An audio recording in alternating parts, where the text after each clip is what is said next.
Unpublished or not, we're recording a podcast. Hey, good morning. Good morning. I'm Naomi. I'm Liz. And we're the Ren Galloway girls. And we recorded an episode for you last week. We published 30. it. So exciting. So this is episode 31, and we published episode 30. And it only published to Apple.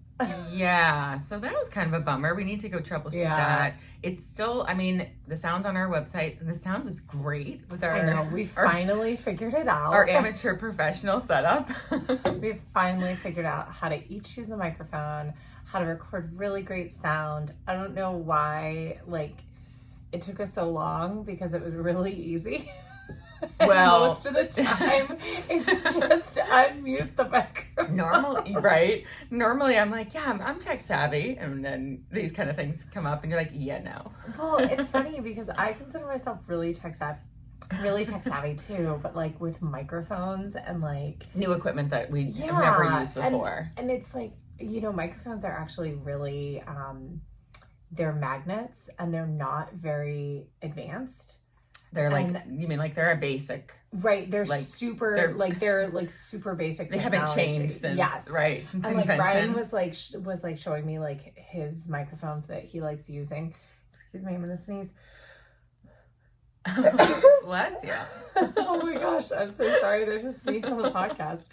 But he was showing me his favorite microphones for recording, and he's like, "Oh, these are so good," and he's like, "And they're so cheap because they haven't changed in 100 years." Crazy. Cool. So that is very cool. Yeah. Well, yeah. So if you're out there thinking about starting a pod, go for it. Definitely do it. Definitely do it. So, we did not really know what to talk about this week. Last week we talked about really, really important stuff, and we were all about talking about food and fuel and nutrition and running and all of that, and not to get away from that theme, but maybe we should. I don't know. Yeah, I think there's still more to be said about that. Oh, 100%. There's a couple things that we noticed. There are some, there's some things out there that we're noticing where people are like, oh, here's how much, make sure you're eating this much and that much. And there's still, it still seems to be low. It still seems to be some of the guidelines, the guidance out there from nutritionists doesn't seem to be enough.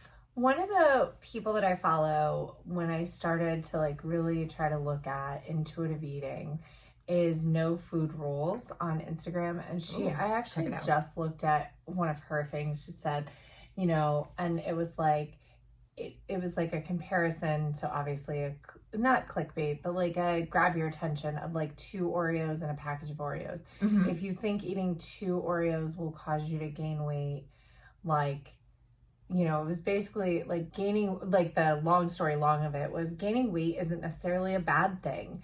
Everybody has its own set point.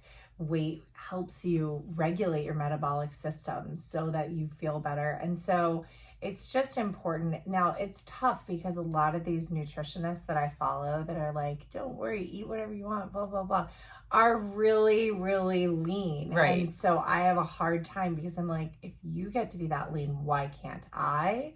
So I do fall into that. I'm okay. Comparison trap. But then I remember I remember that just because I still look pretty lean on Instagram. Yeah. And probably also in reality. And that it's just in my mind that I'm feeling I don't look as lean. I was actually talking to my doctor. My doctor doesn't listen to this podcast, so it's fine. I bought my reproductive endocrinologist a dress with eggs and sperm all over it. Cute. I'm so excited to give it to her. And it should be here right before my retrieval. Anyway, I was would you wear a small or medium? She's I don't know. I'm kind of in between because I'm small on top, but I got hips. I was I know exactly what you mean. I was I'm trying to love my body as it is, but it was way easier when I was solidly a small. Right. Versus right now where I'm in between a small and a medium. And in some places, depending on the clothes, in between a medium and a large. Yeah. Let me tell you, I love rabbit clothes. We talked about this. We love rabbit clothes, but they are made for tiny people. They are made for very, very tiny. Even at my tiniest, I was wearing medium shorts. Yeah. They are one of the brands that a lot of running brands used to be really, really tiny. And then a lot of them have now, you know, expanded their lines. I really love that, like, obviously, like, brands like Wazelle have been completely inclusive. Oh, they used to be tiny, and too. they also used to be tinier, and they've now what's it called? Vanity sizing? I think they've, like, brought it up. I don't know. But they've also expanded the size range too, because they still do have really small sizes. Because I understand, like, that's important too if you're short and small, right? To be able to find something that fits you and not have to buy like a child size. I did used to complain. I used to be like, listen, I'm 5'8". Like, even when I was like my leanest, I was like, I'm 5'8". In no world should I be an extra small. I know, right? Anything. So, like, obviously, like, there's something wrong with sizing, but yeah, long story long, like, it's tough. Like, I wish that there were, like, universal sizes that would make everything easier. I do find when I buy dresses, like, I stick to certain brands because they fit so well. Like, I can go and get a Calvin Klein dress off the rack anywhere and pull the same size 4, and it fits across the board. And when I was, like, smaller, I would, like, pull a 2 and it would, like, fit no matter what. And yeah. I have some Calvin Klein 6s that fit great. So 4 or 6 either way. Yeah. Oh, I also only buy sleeveless dresses. If a dress has sleeves, then I have to buy like a 6 because of like everything. But yeah. And I mean, I also haven't bought a dress in forever. So the last one I bought was my funeral dress. But man, it's kind of too cool to wear to a funeral. It has these like big cape sleeves. Yeah. But it's really cool. I kind of, some days I'm like, oh, I wish I like wore like business dresses every day because like that would be so easy. You get to wear something kind of fun and functional. But it's also like, I mean, I think it's harder if you're just sitting at a desk and working, but like, I wish I had one of those jobs that I was like up on my feet and interacted with people, like, and had to dress fancy. I don't know what, if those jobs exist. I think it's like playing a television reporter on a sitcom. Yeah. That's the job I want. Yeah. I think you'd get tired of it real quick though. I'm sure. But like, I'm also thinking like, if I had a job like that, I would also have a lot of money to dry clean everything. So then like all my stuff, I would just like wear sheath dresses and little jackets and I would just send them off to be dry cleaned and I would. But I just mean like, I think about like the shoes I used to wear. And like I used to, now I am all about, so I wear my, like the days I go into my office, I'm business casual with Birkenstocks. That's great. Birkenstocks are fancy. Let me tell you, even the rubber Birkenstocks cost $50.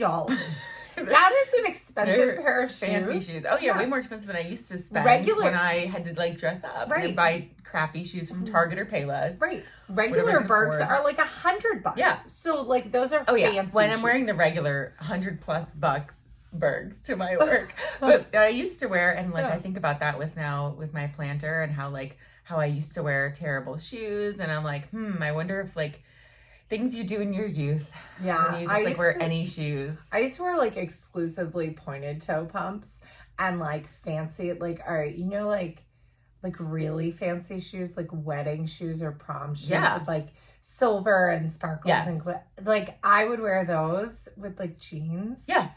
And like that was very fashionable. It was very in the aughts. In the aughts, like a fancy shirt, jeans, and fancy ass shoes. Yep, I did too. Yep, It's so many of them too. And I would like go to DSW in the very back, and they would have like the fancy brands. Yeah. And like super marked down, and I would always get stupid fancy brands because I was like, it's because of Sex in the City, I'm sure. Because they always had their Manolo Blahniks and that's right. That. Oh yeah, that's Jimmy Choos. Oh my gosh, totally. That's so funny. And I wanted like expensive shoes, and now I'm like, oh, I want expensive Birks. I want expensive, comfortable shoes. Yeah. Expensive running shoes. I'm actually thinking. So this weekend, I guess we should talk about fitness and running and stuff. Yeah, at some point. So this weekend, actually after our run, and we can talk about our runs as well, I went mountain biking with Brian.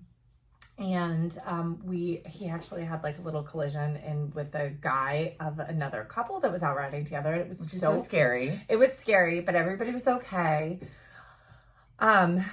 And it was like, so the guy was coming down a blind curve really fast and Brian was going up it. And Brian never goes up this trail. And so like Brian actually had the right of way, but like still Brian was like, it's my fault. I shouldn't, like, I know this trail. I barrel down it too. So anyway, anyway, they collided. Everybody was fine. But the other couple was like, well, do you guys want to like get together and ride? And we're like, how about right now? Like they're like, well, we're 15 minutes into we're 20 minutes into our ride. Look, great. So we started riding with them and it was so much fun. And I can't remember where I was going with this story. We were talking about running shoes. Oh yeah. Okay. So we're like, we finished up our ride and everything. We're talking about bikes and how expensive bikes are. And they're like, yeah, we love expensive sports because they're big skiers and so they're mountain sports people. And I was like, well, you know, my sport's running and you would think running is really inexpensive, but I have a pair of $275 shoes that you can only run 150 miles in. Yeah. And they're like, what? I was like, well, they have a carbon fiber plate. And they're like, what? They've never heard of that? Oh, that's well, so because funny. because bikes are made of carbon fiber. Yes. Like, it's just really, I was like, yeah. And like the foam is like special foam that breaks down. And they're like, well, what makes them special? I was like, well, the carbon fiber and the foam together, like return energy into your legs. So it's like less intense on your legs and you're able to keep your running form long into your race. And so they actually make you 4% faster. And they're like, 4% is a lot. And I'm like, it is a lot. Yeah. Like, I like think about that. I'm like, wow, it really is a lot. And it's still, and like the studies are still all over the place because some people get the 4%, some people don't. And some people, though, slower people sometimes are getting more than a 4% return. Well, right. So, and then you're reading things where like, you know, here people are hearing like, oh, only the pros get X%. I'm like, no, it's the other way around. Some of the pros don't see an improvement. Right. Sometimes it's actually in the everyday runners. And while my PRs, my BQs are both in fast shoes, like I am not sure that I wouldn't have run exactly the same in my Saucony Kinvaras. That's just true. Because like I bust out great workouts feeling good in my Kinvaras. We both have like with our slowest shoes, whatever like our easy day shoes are, we both will end up hitting great paces in workouts and especially or like unplanned workouts. Yeah. So this, we are like definitely not on a plan. And Naomi actually, like we were walking back in the house from walking Penny today. And she brought up, she's like, we raced a marathon a month ago. At the end of May, like late May marathon. Was literally 1 month ago. Wow. The 21st. That's crazy. And so like the fact that like you can even think 1 month later to be doing anything like and asking your body to really stretch, like that's a lot. That's a big undertaking. Yeah. So it's one of the reasons we're not like running a plan right now. Yeah, and even 2 marathons a year, like if you do a fall and a spring cycle, both of those are a lot in themselves. And so, yeah, I really feel like it's smart to right now just be like not concentrating on being on plan, not worrying about what we're doing right now. We also have not. Okay, here are our down cycles. Here's actually how our training together has gone. We started training together. We both did cycles by ourselves in 2017, and we came together 5 weeks before another marathon and ran a marathon together. And then we went right into training, granted only for 10 miler, but we went right into training together over the winter for a spring 10 miler, right into a fall marathon plan with no downtime. Like not maybe a week off in there, but no base building, no like take 5 weeks and run easy. No, because we had even PR'd. We had PR'd half marathon, even though we were training for a 10 miler. We PR'd half marathons in April. I think I PR'd again in May. Yeah, and then we pretty much I did a Ragnar, and then like June was right back into June marathon training. June was down-ish, but I was coaching and like it was so busy. Well, because it was Chicago, it's an early fall marathon, so we were right back in. Right back into like training. An October 7th, 8th marathon is early in fall. And then Naomi did Philly and I did CIM, and then we did Disney Dopey. And then we went, so that's 2019 Dopey. Then we went right into 2019 Mountains to Beach. Right. spring marathon cycle. Then Naomi took an off cycle because she got pregnant. Yeah, we were training for the 50K, which you did. And then, but I went right into a lot of running in the fall and high volume that I'd never done. Yes. And then the pandemic hit and the pandemic stress. And so your first real break was pregnancy, which is a different kind of stress on your body. Absolutely. And my first real break was burnout, which is a different kind of stress on your body. And so there was like no time where there's happy, fun running that was not stressful in our training together. Right. So this is really, I mean, even with like your build back, like from pregnancy and everything, like I think women need to like realize that pregnancy does a lot more to your body than like, and I haven't even experienced it yet. And I'm like just what it's taken to try to get pregnant is like so much. I cannot imagine like coming back that, oh, you're just back. No, like there's the loss of sleep. There's like, I mean, you have to give yourself grace with all of that. And you know, you weren't built into a runner overnight. You didn't grow a baby overnight. Right. You're not going to heal from it overnight. So be patient and take your time with it. So anyway, this is like our first real like down season. And it's not even a down season for me because it's a different life stress. It's also trying to get pregnant. So it's not really like, that's part of why we are cycling down is like IVF for you and like some injuries for me and just kind of like, and also we just are trying to honor that though, that we did a marathon cycle. You don't have to jump right back into training. Like you shouldn't jump right back into training. And it doesn't mean that you can't run. Right. Like it doesn't mean that you can't participate in races in the fall. And there's a really big difference between participating and trying to really go after them as a goal. Sometimes when you participate, you will inadvertently run a PR. Yes. That happens for sure. But if you really want PRs and like you think you're going to get discouraged from participation, my recommendation is then don't participate. Don't sign up for all the races. If knowing you're going to go, man, I just wish I feel bad that I didn't do better.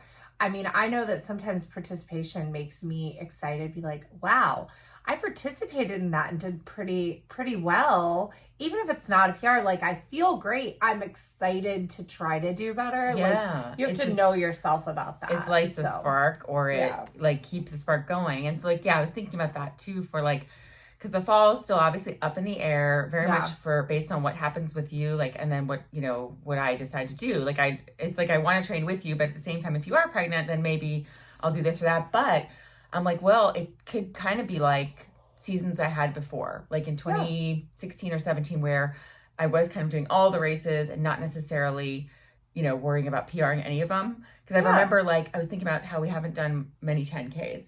And I was like, oh, there's the Parks 10K. Yes, it is a week after.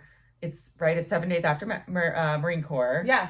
But that's a really fun the Parks 10K down in on Haynes Point. Yeah. And it's one that, if you're doing Marine Corps a week later, you should not be in any mindset of racing a 10K. But I wouldn't even run a 10K the week after Marine Corps. Marine Corps really beats you. It is a very, it beats you up. I know. It beats you up. Like, but I mean, it wouldn't count for your 5, but it's not necessarily a horrible idea if you're doing Marine Corps 10K to then do the Parks 10K. But there's lots of 10Ks in the fall too. Yeah. There's there's the South Lakes 10K coming up at the end of August. Right. That's a great one. It's hot. It's a great race. It's a great like kind of where am I this fall? Yeah. And it's early enough if you're doing fall races, like it gives you time to recover if you do actually race it. You can also use it as a workout, like where you do like 3 or 4 mile warm up and then kind of run it as a progression run. I've had a lot of fun doing those. I'm actually like, here's the thing with what I'm like with my IVF cycle and what I'm going through is like I am doing my retrieval and like there's a period of time that I have to stop with retrieval, and then when we get to transfer there's going to be a period of time that I have to stop until we find out if the transfer works or not. Right. And so that's where it's like I have this time that I'm not going to be able to run, but then I'm like But then like running will happen after, but I just don't know what it's going to look like. Like exactly. that's the piece that like it's so hard to plan. Exactly. And running will always be there. So like that's, you know, but yeah, like you said, so hard to plan. You can't predict how you'll feel, whether you're pregnant or not, like whether you go through more IVF cycles this fall. Like you don't know how you'll feel. To be honest, to participate. It's really kind of sucky because like in a sense, because like we want kids so badly, but like I'm finally feeling like the runner that I used to be. And I feel like when I'm out running, like on the trail, like my speed has come back, my endurance has come back. Like I just feel really peppy. And I'm like, man, like this, like part of me is like, I just want to ride this wave a little bit longer. But like, I know that it's just going to get harder and harder. Like to have, not just to have kids like physically, but also to raise kids. Yeah. Because already it's going to be tough with like, I know we'll meet other people that have kids our age, but like none of our friends have really young children. Yours is the youngest at 3. So it's definitely, well, it's also definitely a different thing. As you age, you realize how much harder it is and how much easier it was when you were younger. Because I don't know, like when I had to go to the chiro earlier this year because I popped my hip out of place because I was on the floor with my kid. Like those are things that it's like aging is, and that's also speaking of like changes that happen with pregnancy. There are so many different. It's obviously it's not just growing a baby in your uterus. It's not just one area that changes. It's not just that physical, like, oh, I see like my belly's bigger. It's every single part of you. It's I've heard your feet grow bigger.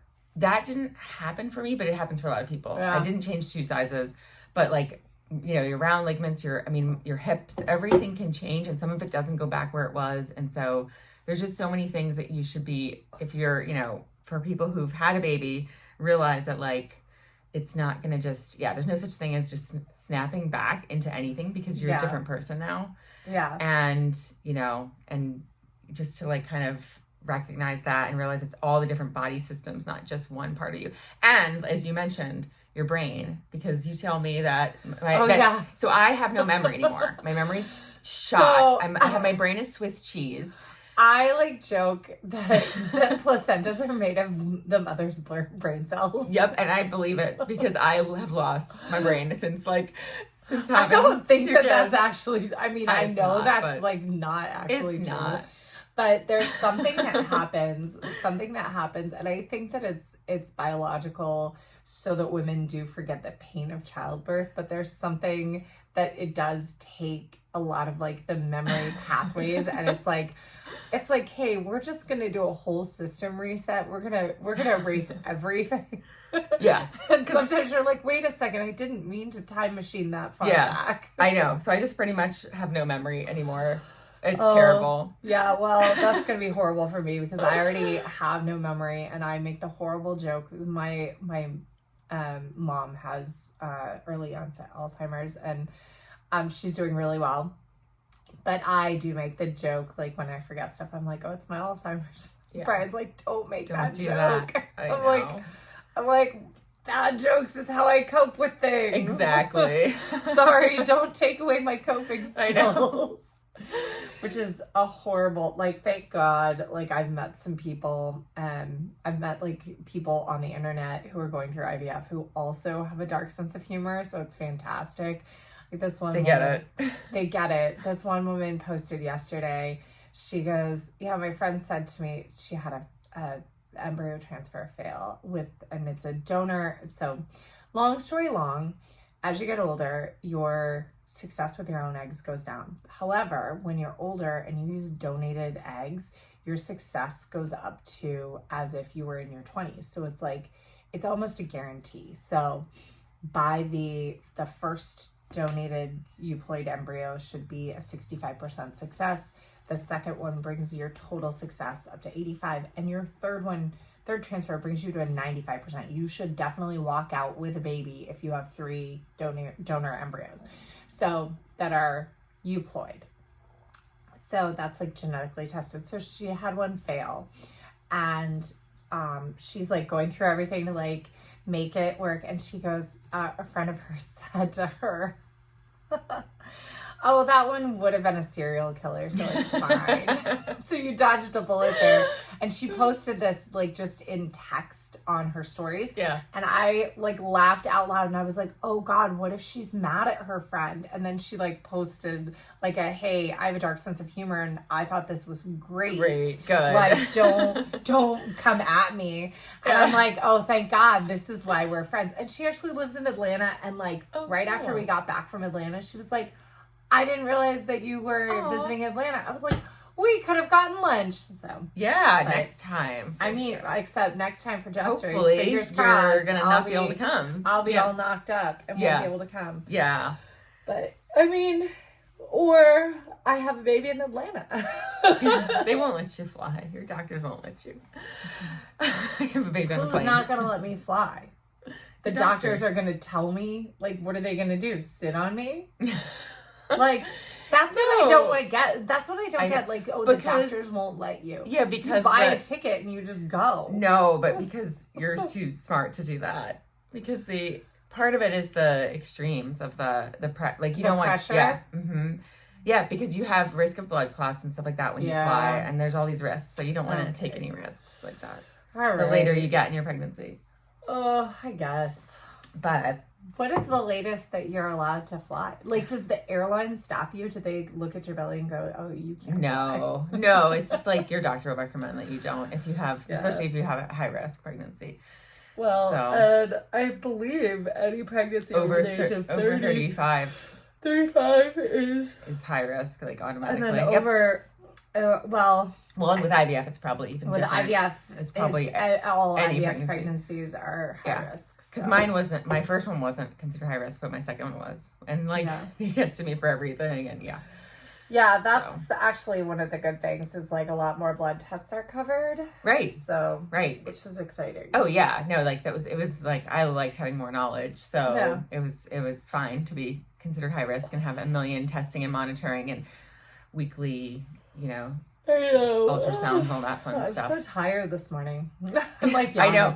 So I was so glad that we weren't going to run today because it just, we had 4 days in a row of big activities. So big activity. Saturday we did a ride to get our 40K badge. And we did it fast. So yes, we set a new 40K PR. I'm sure we'll keep setting them. So yes, I'm sure we will too. This is this was my 3rd ride with Clips. I mean, I'm literally still starting out on a bike. So we go over, I meet Naomi over there, and like I bought new water bottle cages because we needed more water bottles for our ride. We're running out of water on our rides. And so her husband Scott put them on, and he's like, oh Liz, do you need to air your tires? I was like, I don't know, I guess. I have no idea. I know. I asked him, because he's been pumping mine up. I'm like, I wonder if Liz is pumping hers up. She probably needs air in her tires. I was not. And so he pumped up my tires and whoa. Oh my gosh. So then that basically put Liz in turbo mode. So just go, go, go. We were on the trail. Because I guess my tires have been soft the whole time. Because we've been keeping a pretty good clip, but you've always been right behind me. But I've had to brake. I've had to brake before on our rides together to keep from hitting your back tire, from staying, trying to keep back from you. And then this time, instead, it was I had to literally pedal the whole time. So we were out there for an hour and 45 minutes.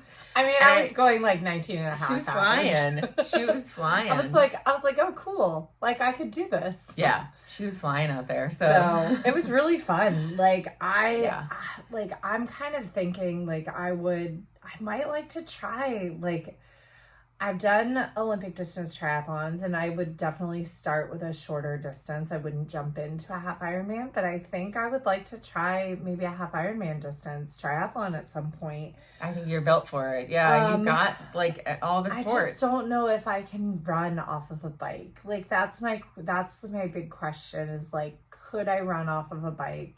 That would take some training to feel comfortable doing it. Do I want to devote that much time to training? Right. But I mean, who knows?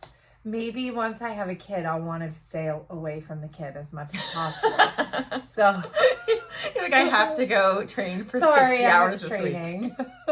No. I mean, that's why we have our Pelotons. Right. I'm so excited. I think for me, it would be the pool. I'd have to swim. That'd be the hard part, and I would be terrified of an open water, so I don't know that I'll ever do a real try. So there is open water. It's a national harbor. There's open water like practice swims. We'll have to figure out when they are this summer, and we should go because they're really fun and they make you like, and there's lifeguards, which is nice. Like, and even though we could go practice swim in the lake here, it's actually nice to like go where there's buoys set up and you can kind of like feel what it's like to do. Yeah. And there's like a little short course and then there's a longer course. So like, that was super helpful when I did my first try, like practicing for open water, like, because it was almost like, it was a group to like learn how to do it, not just like go in and swim open water. Yeah. And that was really helpful. And then like learning to sight in water that's actually murky is like really important. And I like at first, I mean, I'm pretty good at sighting now, but like at first I would literally just like lift my entire head up and look around and like doggy paddle for a minute and then go back down.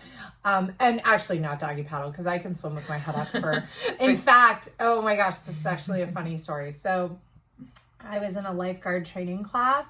I was a lifeguard instructor class and they said, well, and the instructor, John, and that's who I work for now. He goes, well, if anybody can do a 25 butterfly with their head completely up, I'll let you guys go early. And I was like, done. And he's like, I've never seen anybody do legal butterfly with their head completely up. I was like, well, now you have. I was like, now you have. That's really I was like, I will do anything not to put my face in the water. That's awesome. For a swimmer, like, which is so dumb. That's but awesome. Yeah, he's like, your back must be really flexible. I was like, yep. Yeah. So, but yeah, it's really fun. Like I did my first try with Team in Training, and I know we've talked about joining groups like Team in Training before. They are all of those groups, to the charity groups, a lot of them have training groups, and that can be really, really helpful when you're learning a new sport. Yeah. When you want to go into your first marathon, getting the support from the charity, and running for a reason other than yourself can bring such great meaning into your athletics. And I would think with the try group, just like with the marathon group, there's definitely a lot of beginners. There's a lot, so it's not pretty like much everybody. Because if you go join some other groups, some running groups or like a try team or like this, or like the bike clubs around here. I mean, I would be dropped. Like I have a lot of friends who are really good, and they're still dropped all the time from those group rides, and then they're not stranded, but they're out in like Leesburg or somewhere, and they have to come home by themselves. And so like I'm like I would much rather want to be with a a beginner group, so I can feel like I'm not, gonna get dropped. I would rather stop at every road crossing on the WNO, like with people. I'd rather stop and take my time than like push through and not be with a group. There were sections when we were out on our ride that I would get pretty far ahead, and I was like, well, at the next road, I'm just gonna stop because like. Part of me was like, well, I really, like, part of me, there were times where I was like, I want to keep my average pace up. Your competitive side came out. Well, because I was, like, actually holding a really good pace for the first time ever on the bike. I was like, what? This is, like, what like, good people ride. You just need air in your tires. I was like, this is what I rode, like, during a race, and it doesn't feel like that. Right. Because I think I rode, actually, I'll have to look at my splits. I don't even think I rode as fast as, there were sections that I did this past weekend. I don't even think I rode that fast during my triathlon. Mm-hmm. And I placed pretty well in not my last, I don't know. One of them I placed really well. Yeah. One of them didn't have a swim. Oh.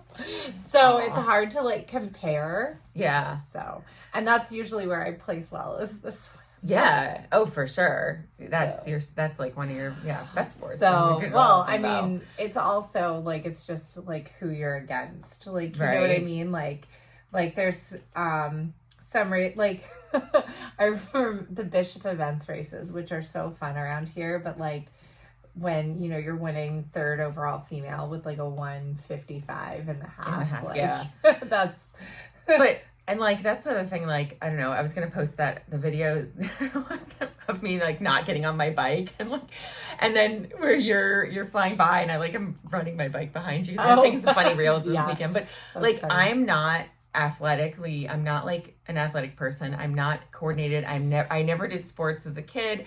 And It's so not like, true. I mean, it's not true that you're not coordinated, but you're picking it up pretty well. But I'm just like to say that like, I think a lot of people, I don't know, people see how much we do and think like that we're like born for it, or that we, and I have to say I'm not. I work really hard to like participate in these things, like to learn how to get on a bike again and all of that. And so like, yeah, like my daughter now, she started there's a track program here, and it's like you know, she felt like, oh, I'm the slowest one, or I'm going to be the last one. And, you know, and she wasn't. And she also, like has that feeling of like maybe not being the most athletic kid, but then, you know, she can do stuff like, I posted a little video yesterday of her jumping on her skateboard, like from a stand, jumping up and landing back on it. And even balancing on a skateboard is really hard. I can't do it. And she can jump and land on it. And on day one of this week's camp. So it's funny. Brian was like, well, he said something like, oh, well, you're really athletic, like he said to me. And I was like, well, actually, Naomi's a better runner than I am. And he was like, what? I was like, she's better than I am, but I have way more confidence. So I look like I'm better, but like she could easily be better. I don't know about that. No, but it's true, because there is part of it is just having confidence to try. I like to joke that I am like a C+. And what's really cool is like I show up on day one and I'm like a C+.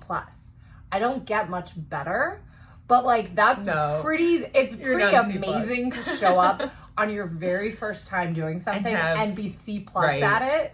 Like that's like, wow, that's pretty good. But it is purely because I have confidence, which starts with C. That's awesome. But like it does take that. Yeah, no, that's something to like practice. The people we were mountain biking with this weekend are really good. Like no joke, they like clear jumps and do the little like tail flip. You gotta like Google some mountain bike jump videos. They like jump up and like they like move their bike to the side, like to do like a little style thing, and then land back on it. Whereas Brian just like clears air and comes down. Right. I just roll right over. Well, that's not my speed. I mean, it's super, like, what's cool about mountain biking is the bike literally does it. You just have to trust the bike. So like keep pedaling and trust the bike. But you know, I'm like way behind them. I'm not like very good, especially on the downhill segments, because I'm like scared, so I slow down. But they're like, you know, and I'm keeping up on the uphills, and I'm keeping up even in some technical areas like climbing over stuff. And I'm like, yeah, sorry guys, you got to wait for me. And they're like, you're doing everything we're doing on a hardtail mountain bike. Like that's badass. Like you're fine. And I'm like, okay. I'm like, yeah, but can't everybody do this? Like, that's like what I think. And it's that I'm literally just like, okay, trust the bike and like, just go, like, don't be afraid, like, just be confident through it. And that's what gets me through. And like, that's like what I kind of like, you know, with the kind of everything, just trust the process and just trust that your body's going to adapt and that you're going to figure out how to do it.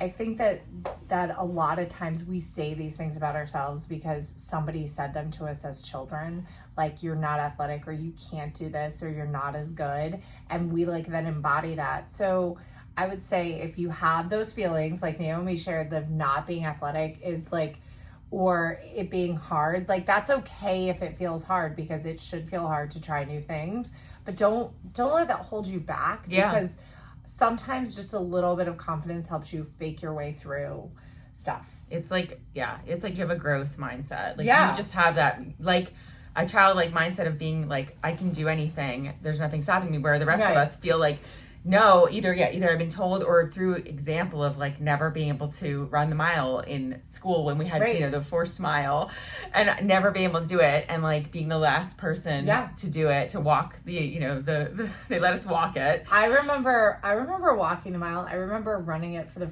I ran the mile one time with my friend, and we ran an 8:15 or an 8:05 or something. Yeah. And I was like, wow, okay. And like, to me, I was like, we ran really slow. Like, that's what I remember thinking, is like to run that pace was actually pretty slow, because we were like, well, let's just jog slow.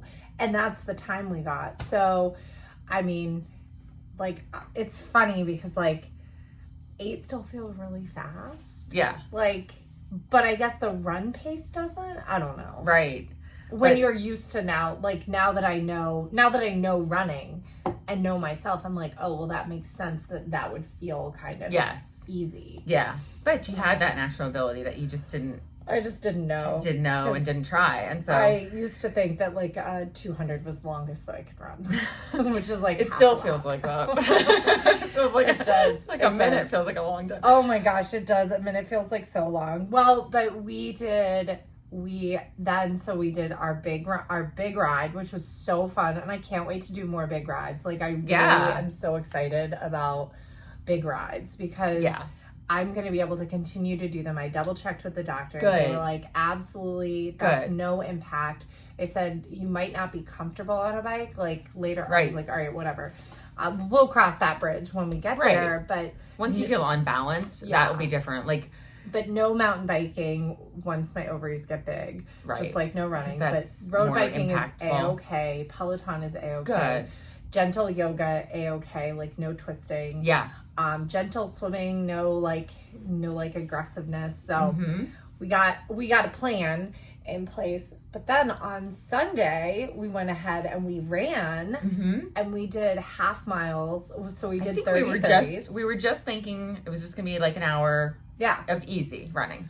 Yeah. We weren't following any plan. Yeah. And so we got out there and we were doing 30s and they ended up being kind of fast. And so I was like, well, why don't we do like push a half, easy half, push a half, easy half. And so we did it because our first half mile of 30s felt kind of hard. And so we did a 9:35 and then we're like, okay, now easy. It was a 9:33 average. Yeah. Wasn't any and slower. then we like pushed. But it was pretty great. We ended up doing 7 miles in like an hour and 10 or something. Usually what would take usually it would only be 6 miles because especially we with 30s easy. And so it was nice to have a little bit of speed, especially on somewhat tired legs from the bike ride, which was nice. And then we ended up running the next day. Yeah, because Monday was the holiday. We did run then too. So we ran easy, which was nice. Just really, really easy. And then we ran easy yesterday.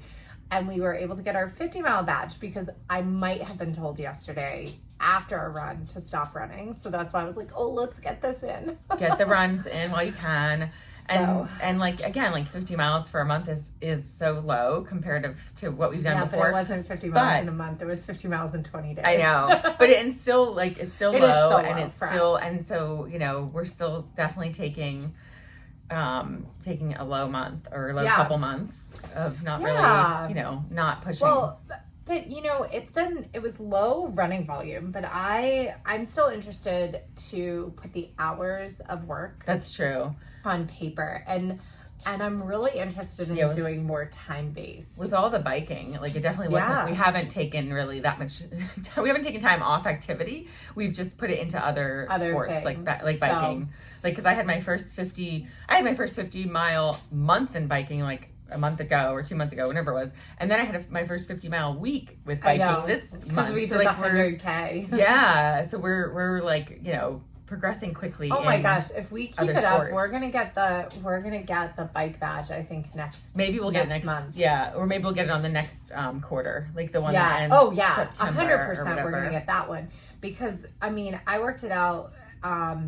We would have to ride 15 miles a day in order to get the June badge, the June biking badge, like for the whole month.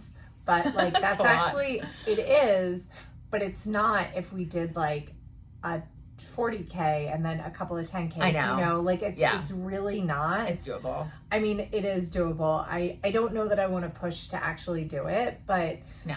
I think if we're trading out more runs with bikes, like it's easily gonna happen. If you can't run because of the cycle, which is great. If you can't, then it's great. It's going well. It will be super great. Biking, then we will add more biking and now my Peloton's here and so exciting to have my Peloton. And I know people are messaging me to like follow them. So send me if you want to follow each other, send me your name. So fun. She's Run Naomi and I'm Coach Liz Runs, just like Instagram. Yeah, same as our Instagram handles. So definitely find us on Peloton. And then I know that Peloton also has like Pilates challenges and yoga challenges, and so we'll have to look at all of that stuff too. And the strength that we are going to start doing more of. Yeah, definitely. I need to get some weights over here, or just come over to your house. Yeah, like on my way home, and we can do the that weight it's training summer, at my house. Now that it's summer, like I actually get to leave at 4:30 some weeks. Oh, good. And then the weeks that I'm not leaving at 4:30, I don't have to go in until 9. So we'll alternate. We'll do some workouts at my house. We've got the circuit set up there too. Yeah, because I don't have I only have so at one point I got mad at like tripping over weights and I never use them, so I gave them away on Buy Nothing Reston. Yeah. So I like don't have weights. And I'm glad I got them all before, like, because then for a while it seemed like it was hard to get them with the pandemic. Everybody building up their gym, and I got them all like. I was doing a lot of strength, like when I did my 50K in 2017, the beginning, I was doing a lot of strength then, and so I built up my collection of dumbbells and stuff. I'm interested in like doing a lot of upper body strength and a lot of core work, because I feel like those two things will really improve my running. Like I got the Nordic hamstring curl strap, which I haven't done anything with. But I really think that as far as running goes, like it's little tiny tweaks for leg muscles, not anything more specifically for running, because, you know, I don't know. I just don't think that it's necessary. I've been able to be a pretty good runner, relatively injury free, with just doing little tweaks here and there, and I don't really want to like rock that boat. No, it's funny because someone that I know from like high school posted a picture like leg day, and like, to be honest, his legs are really scrawny, and I was thinking like, so he's like working out in the gym to get his legs to be bigger, and I'm like, you could just like run. Like our legs we have such good leg definition from running, and we don't do like leg workouts. Run uphill. But we just need do to some uphill running. We need to there's a few things I need to do, like my adductor stuff, like, you know, the Myrtle routine and stuff to keep my glutes strong, and then really I want to focus on core and like arms and that way out, because that will make me stronger if my upper body is stronger. It'll make my form better. I mean, I really think speed legs, and then I'm interested in the ultra legs routine, both from Swap. I think those two are really like all we'll need. Really but need. They're once a week. They're a once a week thing. Yeah. So which is exciting. And you know, it's funny, even when I was doing a lot of weight training, I was like in high school and stuff, I was always more focused on upper body, because my knee is not great, or it wasn't great in high school even. And so I would do a lot of leg sled, like, and, but I still did deadlift and squat. I just don't like squats, you know? And like, I actually read something in a CrossFit somewhere about like some women actually have trouble with squats because of our geometry, and my legs are so long compared to the rest of my body. Like I can't get down into that full squat position unless I'm doing like a low back squat. So this is like a long story long here. Anyway, I just never loved squats. I don't know. I like squats, and I use them to really try to engage my glutes. I haven't tried it. Right, that's what I'm saying. Like, you have like the big bar on your back. It's so hard to get to that full, because you have to get to, like, when you're doing it, you have to get to like full parallel, and like with your knees back over your toes. My geometry makes me want to fall backwards. But you can get your knees over your toes, and that's okay. Like, so I'm doing more like goblet squats. Yeah, but in competition you can't. Right. So in competition, but I mean, like, as far as like what's good for, like, you can, if your squat doesn't look like that, doesn't mean it's a bad squat. That's right. It's still a good squat. That was actually glutes. That was actually one of the things that the that this CrossFit like thing said is, don't worry so much about your form. Like, use the form that works for you. And don't, like, obviously if you're drifting in and out, like, you've got some lateral instability. And like, you need to address that. But like, if you can keep, you know, kind of a form that doesn't hurt, it's okay to do that movement. Yeah.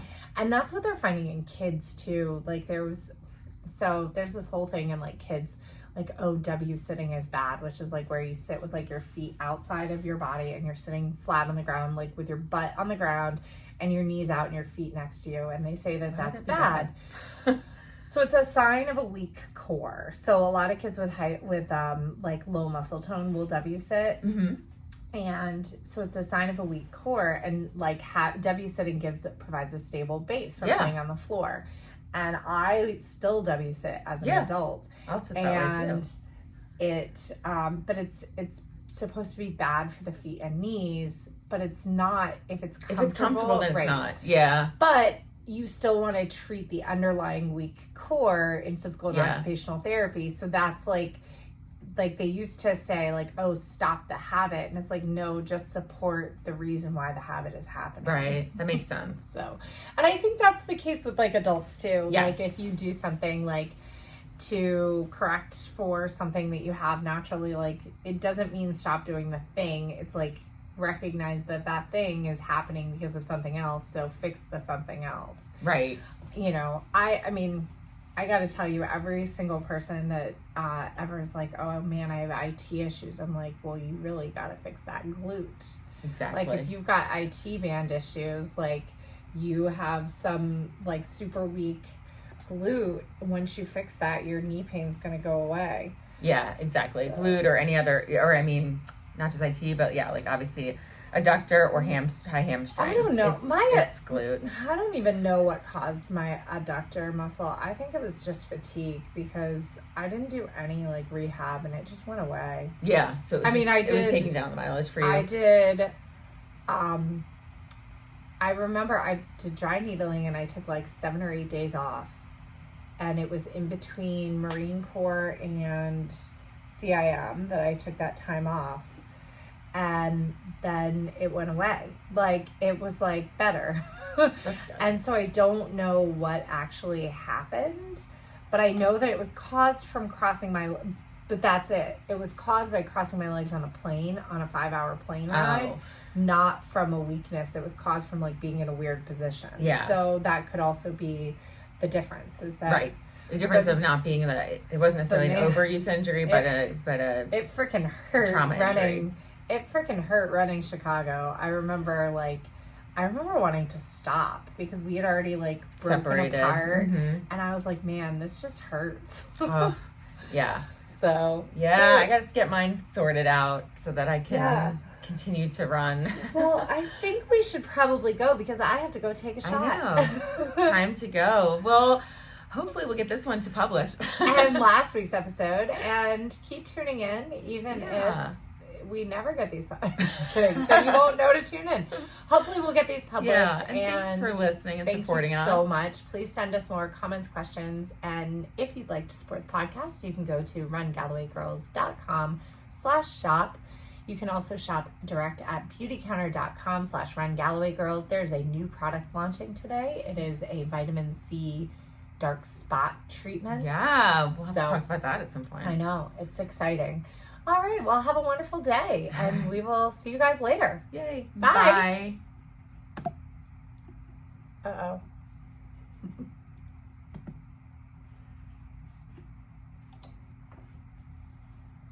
Bye.